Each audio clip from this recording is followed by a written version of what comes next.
Hello everyone, I'm the Neon Guy, and I went to go see the Monster Hunter movie in theaters.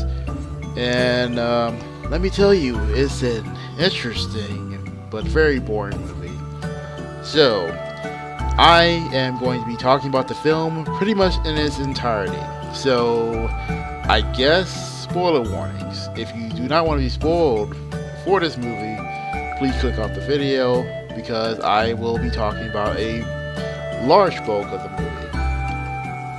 So, I'm going to be talking about the film and pretty much the canonical order of the film, but also I'm going to deviate here and there. I'm pretty much reading off a list of points that I want to talk about. So, let's begin. First off, for those of you who don't know, I am actually a pretty big Monster Hunter fan myself. I have been playing since Monster Hunter Tri on the Wii, and I have kept up with the franchise ever since. And I honestly saw this movie when they first announced it and thought to myself, it looks pretty bad. I don't know, in what way it was going to be bad, but I kind of knew it was going to be bad, but I went to see this because most of my friends, they didn't want to see it. I decided that I'm going to take one for the team and essentially go see the movie, like give my thoughts on it, and essentially tell people what I thought about it. And yeah, I found it a very boring movie for the most part. There's very little action. So let's begin. It is an isekai, and if you don't know what that is, just know that it's something that Hollywood has done a lot in recent years, where they essentially open a portal to another world or something, and they bring characters people from our world into the world, like the video game or the anime or the comic book or whatever, because they don't seem to believe that most Americans have the intelligence to know the difference between reality and fiction. So they do that. And it's also a thing of I don't know if anybody knows this, but if you like it's also I don't know what I'm trying to say. It's a matter of money. It's being cheap too. So we start our movie off with the military because, of course, another thing about movies that you may or may not know: if you put the U.S. military in your film in some capacity, they pay you a certain amount of money for doing that. So yeah, that's the reason that we have the army in this movie. So we begin in the middle of the desert, and the army is essentially just doing army things. One of their teams disappeared, and they were looking for them, and they find these carvings that, when struck by lightning, they open a portal to the world of Monster Hunter. I don't know, in context, why these stones exist or how they exist. They just kind of do. So, we have Mila Jovovich's character, whose name is Artemis, by the way. But I'll get into that later. Her character is just, honestly, a little bit bland, a little bit predictable, tough army woman, I guess, if you want to call that. And small fact, the director of this movie is married to Mila, so there's a lot of kissing her ass in this movie that I wasn't entirely fond of. So we get into the main plot of the thunderstorm. There's this massive storm that engulfs her and her crew and sends them to the world of Monster Hunter. And this takes 15-20 minutes to happen too. It drags on so long. So they get into the world of Monster Hunter, and they're immediately attacked by Black Diablos. If there's one good thing about this movie I can say, is that the monsters look fantastic. I think Toho is responsible for that. They're responsible for the Godzilla films, so they're really good at making monsters look realistic and fun and stuff like that. It's one of the positives of the movie that I have, but one of the few positives, actually. So, we get into the world of Monster Hunter, and they're just driving around. They don't know where they are. They're dealing with the Diablos. It's just kind of destroying them. And then they end up later essentially getting abducted by a monster called Nerscylla, which is this giant spider. And it takes her and her crew into its nest. And it is so dark in that nest. And I know, like, in caves and stuff, you can't see very well, but it's like, it's a cinematography thing. It's like there's ways to light up the caves without like being so dark you can't see much of anything. But anyway, like her entire crew essentially ends up dead, and she just miraculously lives through a lot of what happens to her. And we spend roughly an hour of this movie in the desert, in this spider nest, with little going on. And Nerscylla, this giant spider, by the way, like apparently their species is afraid of sunlight. I don't think that's accurate. I have played the games, and you can fight her in the daytime, no problem. She doesn't seem to be scared of sunlight in the video games, but I guess it's just plot armor to just keep them safe. But I should get a little bit ahead of myself. So at the beginning of the movie, actually, we see like the monster hunters, the hunters themselves, like in the sand boats. And Tony Jaa's character, who's never named, by the way, he falls off the ship and he gets essentially marooned and he gets trapped in the same place that Mila's character ends up getting trapped. And they end up meeting each other. And a lot of the confusion that I have between their character dynamics is that Tony Jaa's character seems to want to help her and her crew, but he never essentially does. Like, he kind of just leaves them to die a lot. And he's just kind of an asshole to her for no reason. And she's just kind of an asshole to him. Like, they just butt heads a lot throughout this entire hour. Just to have, like, something happen, I guess. And later, they, like, get into a fight with each other. And for those of you who don't know, like, the hunters of the world of Monster Hunter, these people are, like, essentially superhumans of sorts. They have, like, high endurance, high levels of strength. It's why they can wield their weapons, like these massive oversized weapons, the way they do. So you would think that this hunter would have no problem dealing with this relatively average sized woman. But no, she's 100% able to keep up with him physically. Because, again, just a lot of kissing Mila's ass in this film. Too much for me to take anyway. So they end up butting heads a lot and ended up saving each other's lives. And I wish I had more to say, like, about this particular part of the movie, but I really don't. It's just a lot of nothing that happens. So, yeah, getting back to the part with the Nerscylla nest. Like, she's in this nest, she gets out. A bit of the director's Resident Evil comes out here. And, yeah, he made some of the older Resident Evil movies. And this shows because he used a lot of horror tropes like jump scares and stuff like that. But like, yeah, she ends up escaping. And a detail that I also missed is that Artemis, she has this ring on her that they show like 2 times in the movie. And we don't know really anything about this ring. They don't explain like why this ring is so important to her. Like, we don't know if like it's a friendship ring, an engagement ring. We don't know what the symbol behind that ring is. She just has this ring. So she loses it at one point and then finds it again, and then we never talk about it ever again. Like, a lot of things go unexplained in this movie. So, moving on. One of the problems that I have with this film is just there's so much choppy editing. It's like, it goes from one point to another, to another, to another, back to back. It barely gives your brain any time to register anything that's going on. You don't know who's fighting what. You don't know what weapons anyone's wielding. It's a massive, massive issue that's throughout the entire movie, I feel. And it just... there's a lot of weird, confusing editing choices. It feels a little bit distracting. Maybe that's on purpose. There's just one of those things like maybe they didn't want you to focus on anything for too long.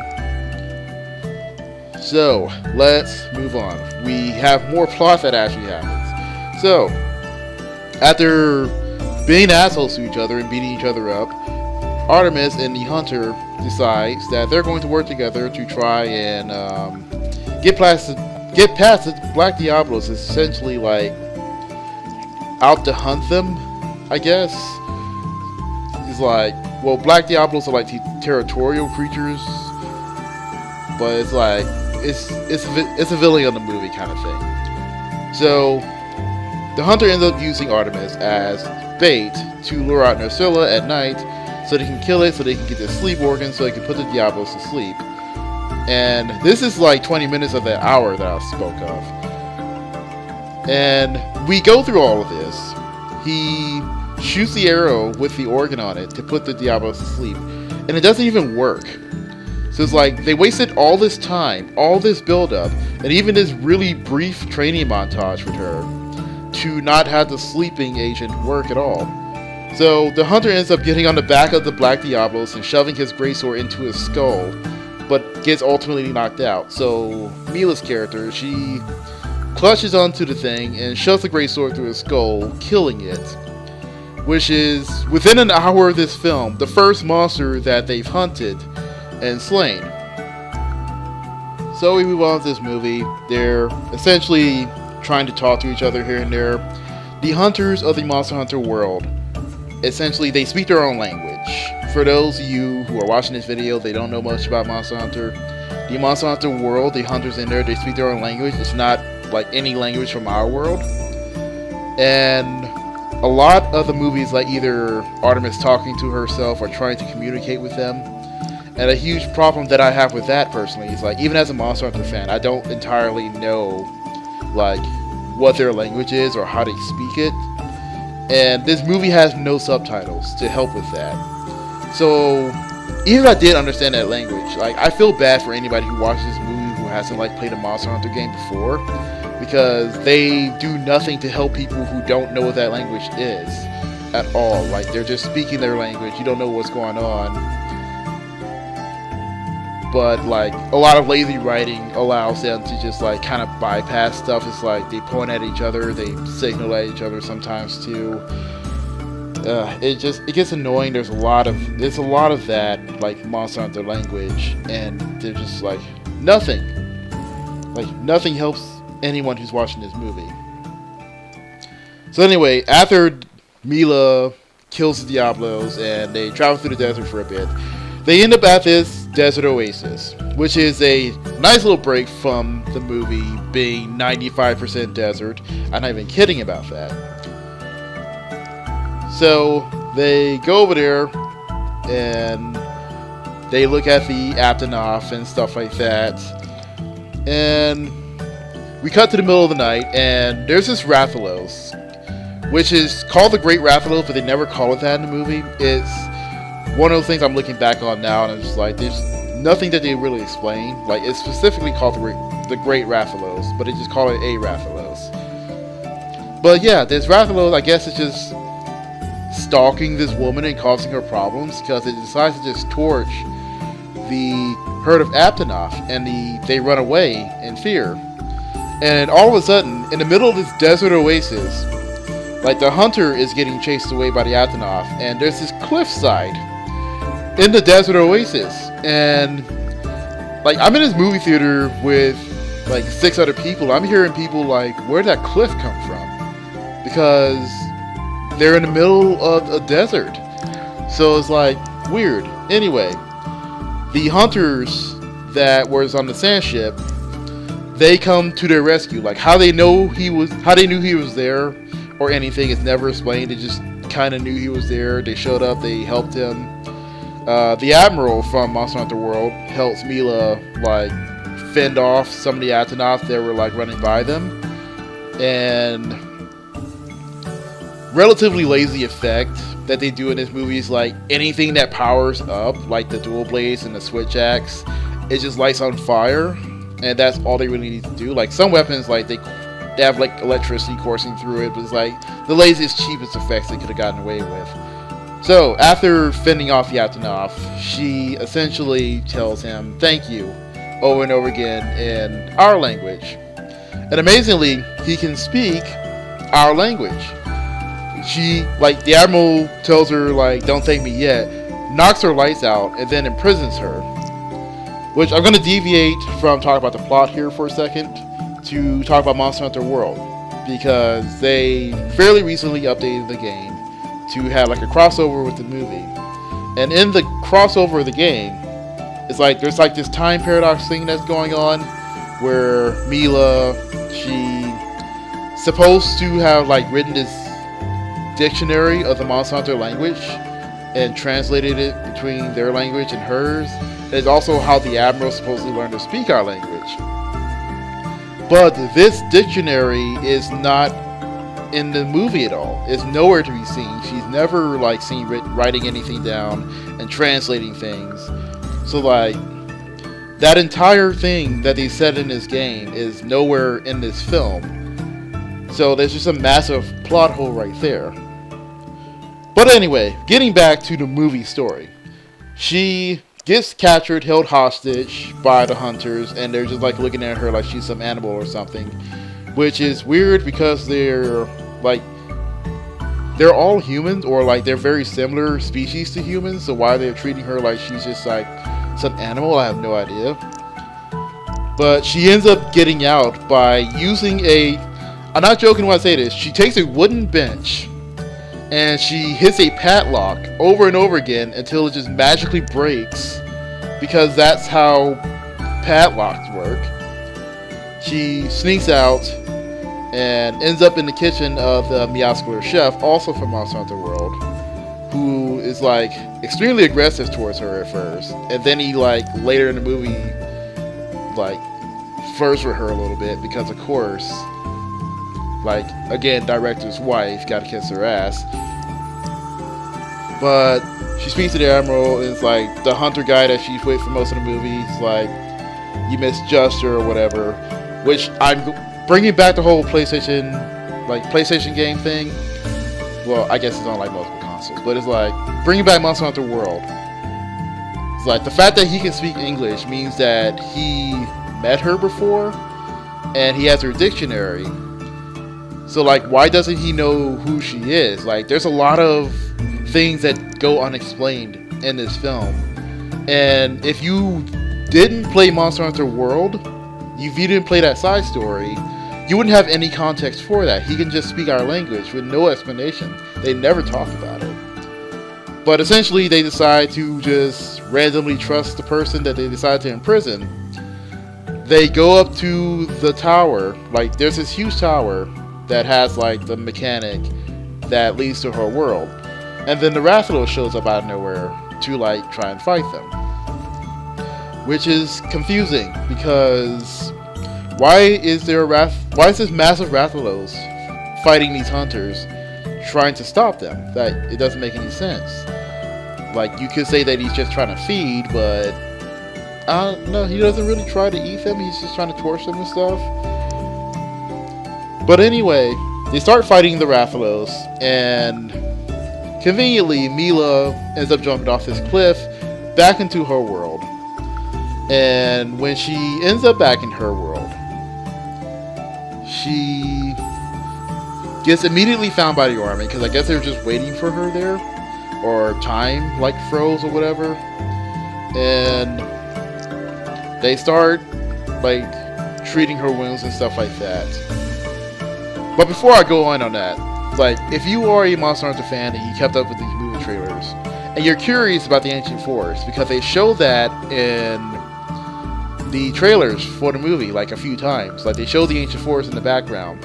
If you're curious about what they do with that, if they go there, no, they don't go anywhere near the Ancient Forest at all. Like, there is no forest in this movie outside of what they showed in the trailer.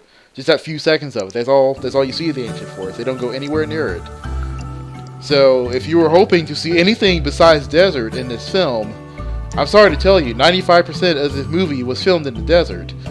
And just that. So, going back to what I was saying about the woman falling through the portal, she ends up getting somewhat rescued by the U.S. Army. This is the point where I'm going to bring up. Like, they pull out her dog tag and call her Major Artemis. They have not said her name once in this film before that. Not a solitary time. They just call her like Major, Commander, or whatever. But they never said her name. And no one else is like named either. It's like, the thing in Monster Hunter is like people are called by their titles, like Commander, Chief, the Hunter, the Muscular Chef, all that stuff like that. The reason I know who those characters are is because I played the games. I'm a Monster Hunter fan. I know that. But if you're just like someone who's just coming to this movie, don't know anything about the franchise, they don't tell you who these characters are, why they're important, what they do, nothing like that. And even for our main character, they waited till near the end of the film to tell you what her name is. So, yeah, there's just a lot of feeling of like this was rushed or something, or edited sloppily, I don't know. But anyway, they start like putting her into this helicopter and treating her wounds. And of course, the Rathalos followed her through the portal and attacks the helicopter that she's in. Everyone in the helicopter dies except her, because of course.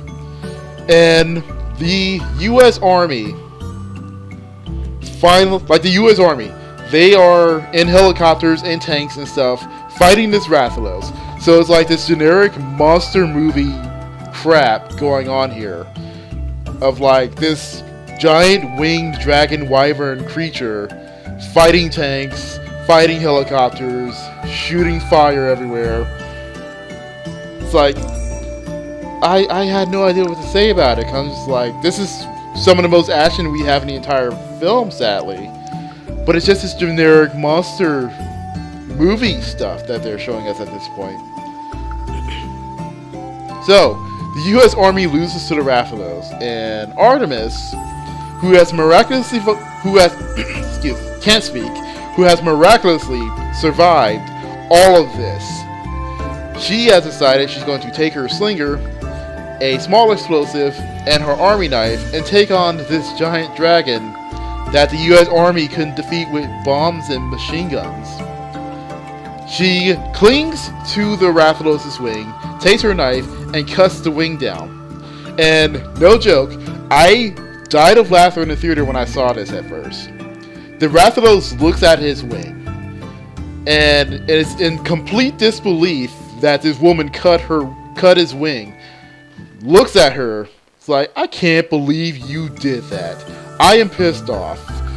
And like, it's not too funny to me now, but like, just seeing that for the first time, it was just like, I personally died of laughter. Like, the people in the theater were like staring at me like I was crazy. I was like, that was a hilarious moment to me.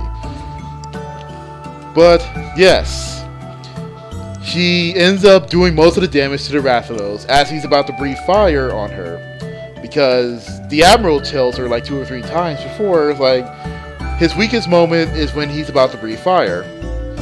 So she throws a bomb in his mouth, and the Rathalos ignites the bomb. It explodes multiple times in his body, and is presumed dead. But it's not really dead, it's a fake out. But then the hunter that she spends the movie with, he and the Admiral followed her through the portal, and he ends up getting like the killing blow on the Rathalos. So, you know, the main guy who's this primary hunter of the film, he finally gets to slay a monster. And we're near the end of this film, by the way. So the Admiral comes up to her and is like, we can't let monsters, you know, rampage in your world, so we follow you to help you, even though we were paranoid of you and we're assholes to you for no real reason. We care about you? I don't know. So, we see that the portal is opening again because of the convenient lightning storms. And then they show Gore Magala. So, non-Monster Hunter fans, Gore Magala is a relatively popular monster.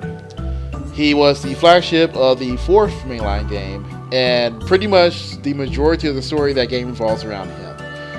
It is his massively powerful Elder Dragon. A lot of people are looking forward to it, especially since they showed it off in the trailers.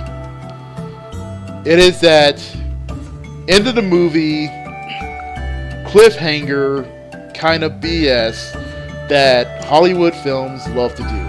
It's like, we're totally going to have a sequel, guys. Don't worry, we are going to continue this. It's like they know that Monster Hunter fans wanted to see that creature in the theaters, being somewhat involved with the Monster Hunter World game, especially. And it's like that end of the movie cliffhanger BS. I, no joke, put 2 middle fingers up in the air as high as I could because they did that. And the credits roll. And shortly after the credits, they show like this small scene of like the Meowscler chef joining the fight against the Gore Magala for a bit, and that's it. We don't know the end results of this. And that's it. That's the entire movie. There's a lot of nothing happened. 2 monsters were hunted. Nothing was explained. It's like, it's so boring too. Like, there were so many moments I was watching this film where I was just going, my God, can something happen?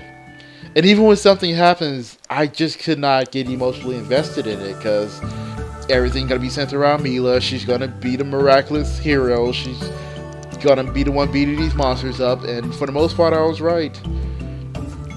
And honestly, I don't know who this movie was made for, because it can't be made for Monster Hunter fans, because there are barely any weapons shown. Most of the ones that are shown are like the lazy, cheap bone design stuff that they did in the Monster Hunter World games, which nobody really likes. There's no references to much of anything. Like, in the Oasis, they were cooking meat, and they could have easily did the, like, music that plays while the hunters cook the meat and go, like, so tasty, you know? Something like that. They don't do that. There's no poogies. There's, like, nothing to let Monster Hunter fans know this is a Monster Hunter film. Outside of, like, let me think, 6 monsters? See, Diablos, Rathalos, Aptonoth, Cephalos, Gore Magala. Yeah, like 6 monsters in his entire Nursilla. So 6 monsters in his entire film. There's like over 60, 70 monsters in his series so far. It's like give or take a canon monster or 2. But there's a ton of monsters that they could have used or shown or something. But there's like 6 monsters in this entire movie. Only 2 of them were slain. Not many of them were shown off. Like, we don't get any real armor sets. It's just the basic stuff from like the beginning of the Monster Hunter World game. Just the leather equipment, if that.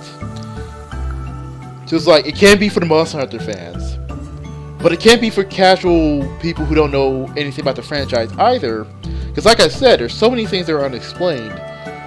They're so, like, they use the Monster Hunter language, but there's, like, no subtitles in the movie for anyone to follow what's going on. But, like, the hunter that Mila's character is with for most of the movie, he does this, like, caveman kind of thing where he's, like, can't understand much of anything, and he just says, like, one word at a time, like, chocolate, and this and that, and he'll, like, tell Mila the name of the monsters, like Rathalos, Diablos, that kind of thing. And it's just like, that's clearly for the people who don't know what these creatures are, not for the Monster Hunter fans. So it's like, this movie doesn't work for either the fans or the casuals. And they end on this cliffhanger. It's like, dude, this totally gonna be a new movie. Like, we're gonna start off, we're gonna fight Gore Magala. Like, I don't see it happening. Like, this movie is so boring. It wasn't worth the price of admission, especially with the virus that's going on right now. Like, took somewhat of a risk on that, and I wasn't even satisfied. I just left that movie theater just like frustrated, lost, and confused. It's like, the only way that I can recommend this film is that if you are a serious, die-hard Monster Hunter fan, and you want to view this movie, I would say wait for it to come out on DVD, because it is not worth going to the theater to watch. I spent $9 on a ticket going there. I spent way too much money on the theater food to not starve during the theater, and I do not feel like it was worth my time, money, and effort. I can't recommend this movie to really anybody outside of like the hardcore Monster Hunter fans, and even they don't want to watch this movie. It's part of the reason I went. It's part of the reason I'm making this video, is to like express my experience with this film, because I went in there with no expectations really, and I was still very disappointed in what I was given. So I don't know, guys, if you want to go in there and watch the film yourself, I'm not going to stop you, but I'm going to sit here and tell you right now, this film really is not worth it. Because, like, it's also kind of pandered to China too, because the Chinese company Tencent put money into this, and now they can't play that in China. There's a lot of crap going on with this film. It's average at best, but it's better than Dragon Ball Evolution, so I guess that's something. Anyway, I'm going to end this video now. I have been rambling on for quite a while now, and I don't want to take up any more of your time, because the Monster Hunter film is a waste of time, and I don't really know how to end this video, so I'm just going to stop talking. I will catch you guys around whenever I do one of these, voice recorded reviews again. I'll upload it here, so I'll catch you guys around. Talk to you later. John A. I'll see you around.